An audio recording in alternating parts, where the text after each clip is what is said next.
મકાન મારું પડી ગયું. રવા થતું નહીં ત્યારથી જાય છોકરાને મારા. જય ભારત.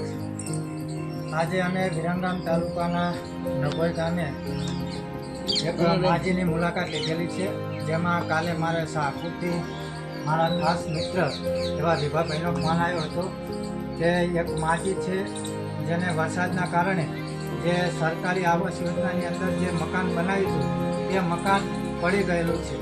એના અનુસંધાને આજે માજીની મુલાકાત લીધી અને માજી કાંઈ આવી અને પૂરી વાતની જાણકારી મેળવી.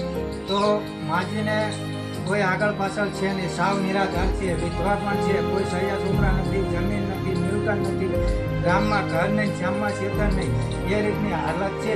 તો એની અંદર જે પણ મિત્રો યોગદાન આપવા માગતા હોય તે આ માજીને યોગદાન આપી શકે છે, જેની અંદર અમે અમારો ફોન પે નંબર અને સ્કેનર પણ નાખેલું છે.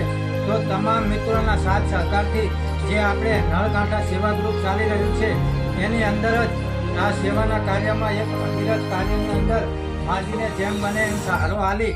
અને બીજું તો કંઈ નહીં આમ, પરંતુ આ માજીને જ્યારે વરસાદ આવે ત્યારે કેટલી તકલીફ પડતી હશે તમે સૌ કોઈ મિત્રો વિચારી અને જોઈ શકો છો.